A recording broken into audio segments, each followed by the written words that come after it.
Today on Locked On Rockies, well, it happened. Shohei Ohtani's heading into the NL West, and what does it show for the Colorado Rockies? They got an image problem. You are Locked On Rockies, your daily Colorado Rockies podcast, part of the Locked On Podcast Network, your team every day.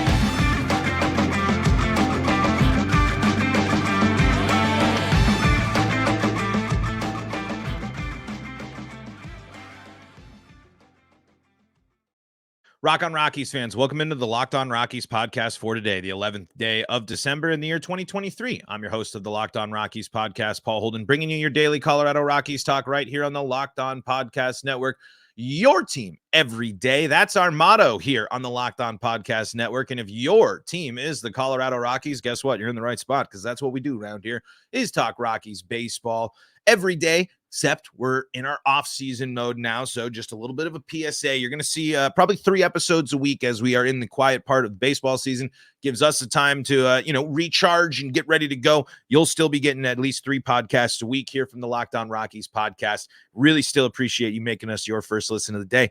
Hey, sometimes, there's just not a lot going on, especially with the Rockies, but the baseball world was shook over the weekend, and we got to talk about it because it does impact the Colorado Rockies just about directly. So Shohei Ohtani heads to the NL West. I will give my thoughts on that. You might have heard me give my thoughts on Locked On MLB, but I'm going to play what I said, and it's my immediate reaction and my thoughts in segment number 2 of today's episode, and we'll dive more into them. But I want to spend the first segment of today's episode talking about why this deal shows that the biggest issue for the Rockies isn't pitching or hitting. It's their image. It's their standing. It's their reputation, because the Rockies were never going to get Shohei Ohtani. I understand that. I'm not trying to say that. But they aren't going to be able to convince the elite players until they change their image. Even money talks, but reputation does as well. So we're going to talk about that in today's episode as well. Before we dive into everything today, not only do I want to thank you for making us your first listen of the day on your favorite streaming services and on the Locked On Rockies YouTube channel, today's episode is brought to you by FanDuel. FanDuel's got you covered all NFL season long. Right now, new customers get $150 in bonus bets with any winning $5 moneyline bet. That's $150 if your team wins. Visit FanDuel.com/locked-on to get started.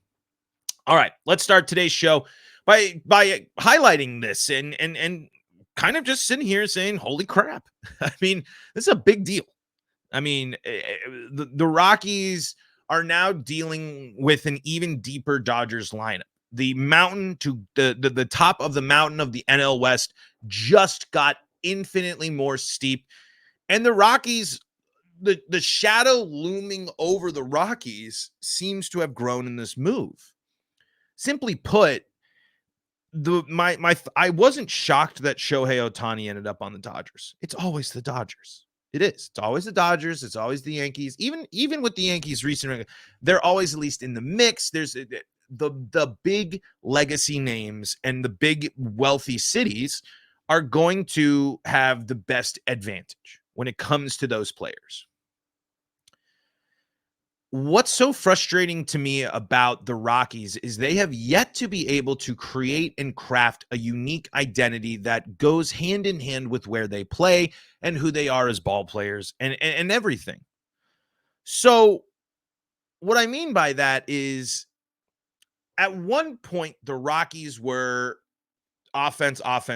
You could convince offensive-minded folks to come here. You could convince people to come here for a rebound. You could have players who want to extend their career, play a little first base, do something like that. They would come here. And offense has always been was always a strength of this team. Hasn't been the case in a while. The playoffs had the identity of the back-to-back playoff years, and the rise of that team was showing that there are pitchers that could work and a rotation that could work enough at Coors Field. Not blowing you away, nothing like that.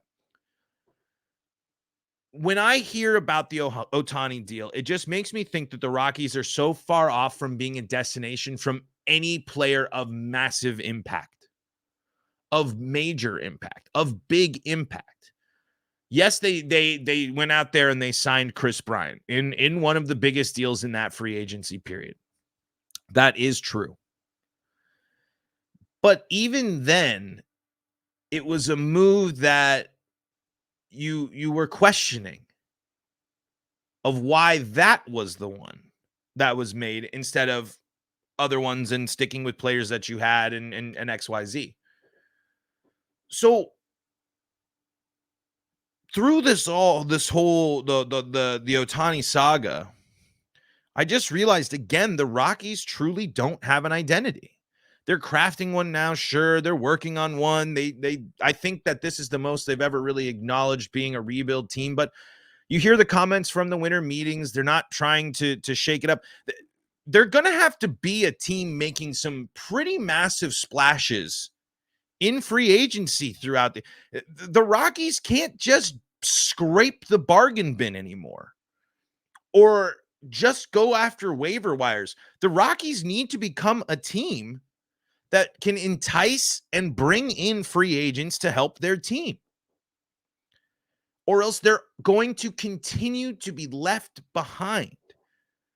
If you thought the Rockies were behind or well behind the Dodgers last year, I mean, they just added the greatest baseball player of all time. Mixed with an Arizona Diamondbacks team that got aggressive after they struggled and are showing even more aggression. Look at Arizona, what Arizona has done already this offseason. That's a team that sees their window and is building around it in interesting ways.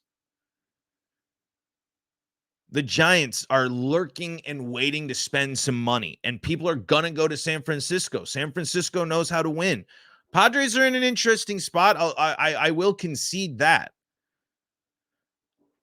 But the Rockies have to be able to use free agency as a way to get better, and I don't think that they can in the ways that will move the needle, in the ways that will make the Rockies go from pretenders to contenders. If this team really believes and hopes that they can be a two-year terrible team and back in the playoffs and making a run like the Rangers in Arizona, then your trade deadline and your free agency next year has to look really different. You have to be able to convince some big names to come to Coors Field and pitch and hit. And you're going to have to cut bait and part ways with prospects and other players that you might have extensions and loyalty to. And at the end of the day, I don't think this Rockies team has any inkling that that's what's going to happen. What we saw from the winter meetings, what we've heard and so far shows that the Rockies are going to trot out a very similar team to what they did in the second half of the season last year. Obviously, pitching might be the different story. They're going to have to do something there. But that still doesn't, the team still doesn't have the pulse and the jolt that I think will really make it an enticing place to be. And maybe we have to just see how this team plays as a unit with knowing that these are the starters and this is who we're going with the healthy Brendan Rodgers and hopefully healthy Chris Bryant and such, that we can see this new and improved version of the team. If Brendan Rodgers and Chris Bryant play a lot next year, that is an improvement over last year's roster and that will change things. But at the end of the day, the Rockies' reputation, the Rockies' image and standing in the larger realm of baseball is a massive problem that's going to continue to get in the way of the Rockies being able to make necessary moves to get better. Mixed in with the fact that this team hasn't really navigated and handled key free agent acquisitions at key moments in the franchise. So when I see the Shohei Ohtani deal, I just see not only do the Dodgers' abundance of riches grow, but I see a team that is maximizing its resources to get the maximum value out of things. And I don't see that in the Rockies whatsoever. All right, coming up in segment number 2, I'm going to give some more of my thoughts, my immediate thoughts on the Shohei deal. But I wanted to talk about that image problem stuff. I really do think that this is a big issue. But I hopped on with our pal Sully from Locked On MLB, and I talked about my immediate thoughts on the Shohei deal. So we're going to talk about that in segment number 2. Just to give you a heads up, I recorded it on my phone in the bathroom of my hotel where I was staying. So my audio is not great, but there's one thing or a couple of things from what I said that I want to talk about here as well in segment number 3 and respond on. So we'll do that coming up here in segment number 2. Before that, though, I want to tell you about the folks that help make this show possible, and that includes FanDuel. FanDuel's got you covered all NFL season long, and that includes the playoffs. Not only do they got the NFL action, they got the NBA, too. If hopefully these Nuggets can break out of their funk, but if you got the inside scoop, maybe you're feeling real confident about the Broncos after their big win, well, FanDuel has you covered with America's number one sportsbook. Right now, new customers get $150 in bonus bets with any winning $5 moneyline bet. That's $150 if your team wins. If you've been thinking about joining FanDuel, there's no better time to get in on the action. The app is super easy to use. There's a wide range of betting options, including spreads, player props, over-unders, and more. So visit FanDuel.com/lockedon. That's FanDuel.com/lockedon to kick off the NFL postseason when it's coming. But all the action, all the spreads, props, and more available at FanDuel.com/lockedon. FanDuel, the official partner of the NFL. This is the Locked On Rockies podcast for free and streaming on your favorite streaming service, bringing you your daily Colorado Rockies talk right here on the Locked On Podcast Network. Thanking you for making us your first listen of the day. Thanking you for your subscription to the Locked On Rockies YouTube channel, and reminding you that Locked On has launched the first ever national sports 24/7 streaming channel on YouTube. Locked On Sports Today is here for you 24/7, covering the top sports stories of the day with the local experts of Locked On, plus our national shows covering every league. Go to Locked On Sports Today on YouTube and subscribe to the first ever national sports 24/7 streaming channel. All right, here's my conversation with Sully reacting to the Ohtani news. Continuing to span the National League West, we're going to Colorado, or are we going to Florida? We're going to one of the states where there was an expansion in 1993. Paul Holden of Locked On Rockies is here. Where are you? I'm this news broke on my last day of vacation in Florida, so I am on the beautiful Sanibel Island here in Florida, reacting to great news for the baseball world. Not so great. Well, actually, I'm kind of conflicted by this type of news for the Rockies. Javi Reyes posted an interesting tweet there from Locked On Padres, so I don't know. It's a big day in baseball, though. That's for sure. Okay, tell me what you're conflicted about here, and then we'll get your take on whether or not this will spoil the Rockies' chances to win the National League West. Well, that's where it starts right there. Of course, the Dodgers just got better, as they do every single year, and the Rockies aren't keeping pace, even with some exciting youngsters and silver linings. The Rockies just had their worst season in franchise history, and in a response to a season where where the Dodgers fell short, they go out and make arguably the biggest free agent acquisition in the entire history of baseball. What's cool for Rockies fans is you get to see Shohei a lot, and that's really cool and really fun. As someone that has been living in the AL West market and has been able to see Shohei live about 5 times now, going to various Mariners Angels matchups, it's electric. Even just when he hits, there's still a magic to Shohei Ohtani when he's just a DH. But again, on the flip side, he's in Dodger blue. The NL West just got that much harder to win. The Rockies' mangled pitching staff now has to deal with the 3-headed dragon of Ohtani, Betts, and Freeman, and that's not to even mention the rest of the Dodgers lineup. So cool for Rockies fans, but those and Coors is going to sell out. Those are going to be sellout series. The Dodgers will sell out every time they go to Coors now. And so the Rockies business side, it's another win for the Rockies as a business, but it's another big loss for the Rockies as a baseball team. All right, just going into this year, who are the young players that you are hoping are going to make a big impact on the Rockies and have them chip away at the 100 some odd losses that they had last year? I say this a lot, and I'll continue to say it. It's something that people didn't know about the 2023 season. The Rockies made one of the best trades in baseball in getting Nolan Jones from the Cleveland Guardians. Nolan Jones impressed not only at Coors Field, but he showed that he was able to hit on the road. He got just under 400 at bats. I'd argue that there's a case to be made if you strip away the team side of this, but take Corbin Carroll's stat line from 2023 and put it up against Nolan Jones' stat line from 2023. And not only are they very similar, there'd be, some people might lean in the case of Nolan Jones. I think he's not, there's some numbers that aren't as flashy as Corbin Carroll's, but this is a guy that was one of the best rookies in baseball, mixed with the fact that the Rockies have hit on another shortstop. I think Ezekiel Tovar, who was a Gold Glove finalist this year.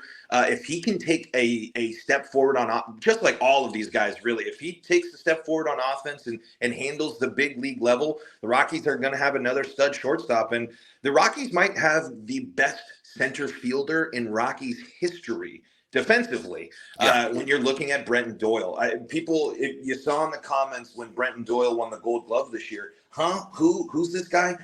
You don't understand how good he was at defense and how much of a game changer that can be at Coors Field. Those three guys are the key young players for the Rockies next year. I was going to say that I think we talked about this when you were on the show last, but that's a really critical point for people who don't understand how important it is to have a great defensive center fielder in Coors Field. Coors Field's outfield is gigantic because it had to be. Otherwise, you'd have bunt home runs in Coors Field. And so in order to chase down those balls that would be a triple if you didn't have a good defensive center fielder, that's absolutely critical for the Rockies to have someone like Doyle in center field.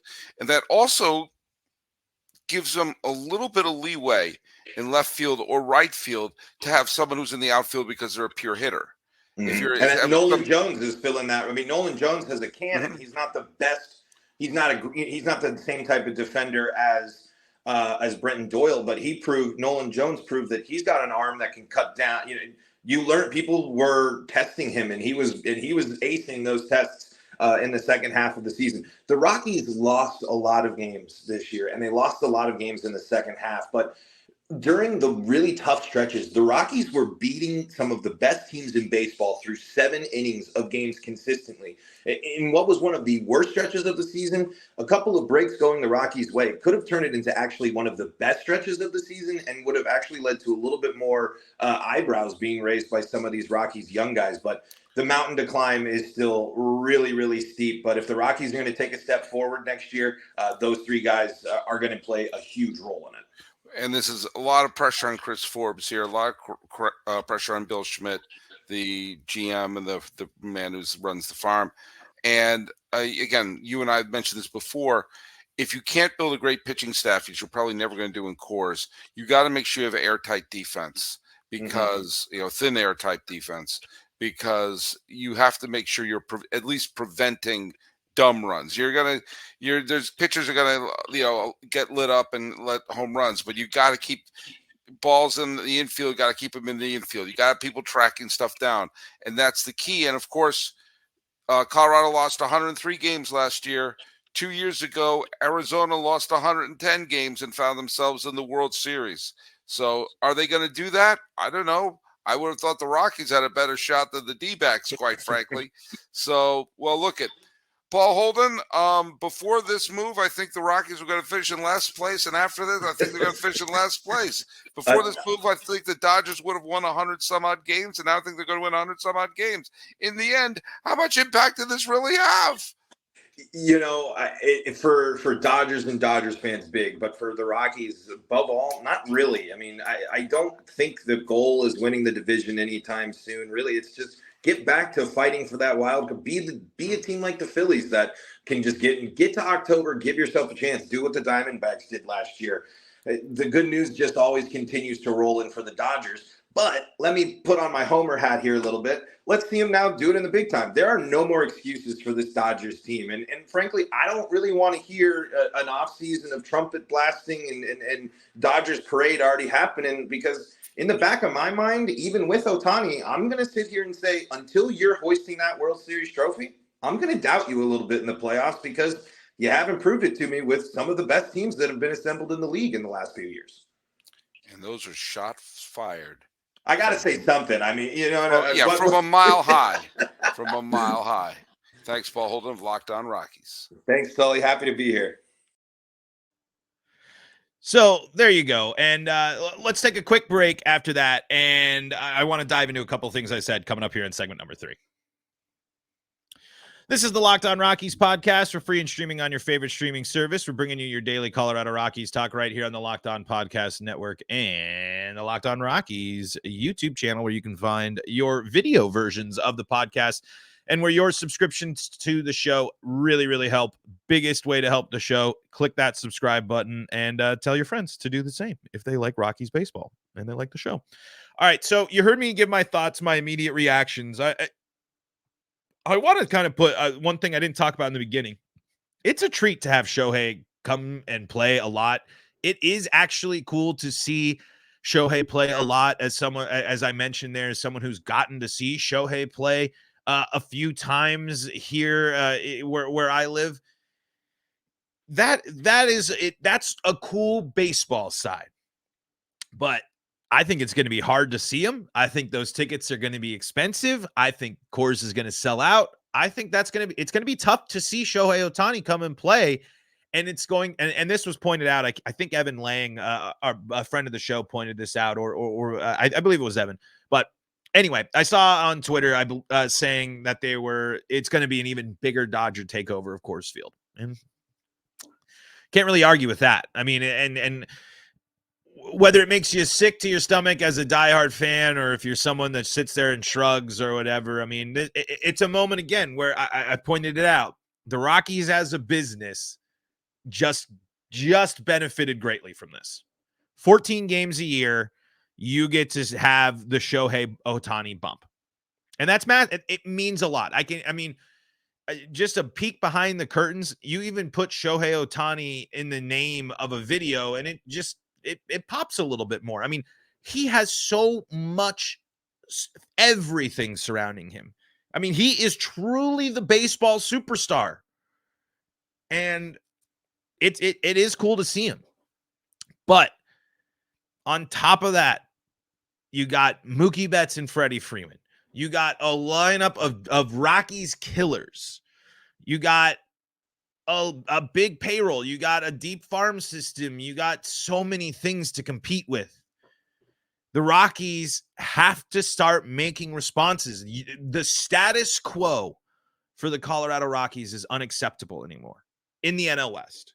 They will never compete in the NL West if they continue to operate as they have for their first 30 years of existence. It just won't work.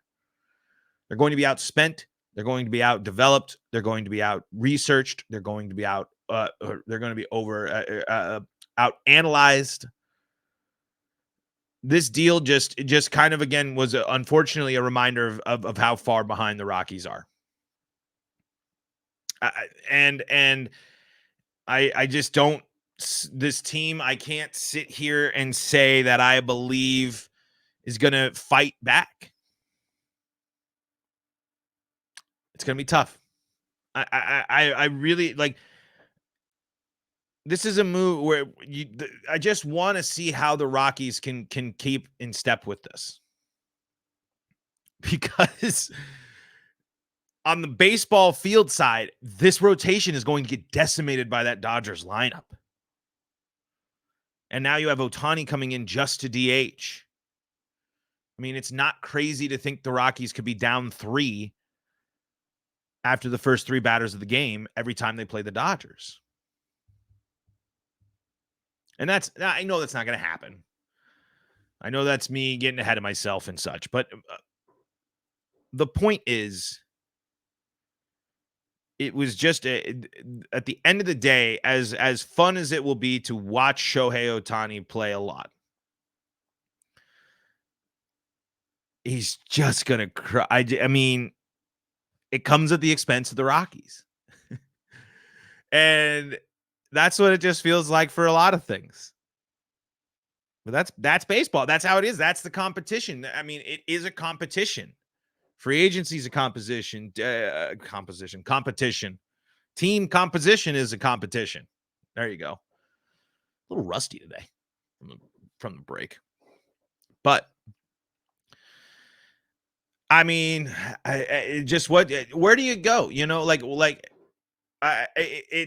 there's no simple answer or simple response for the Rockies.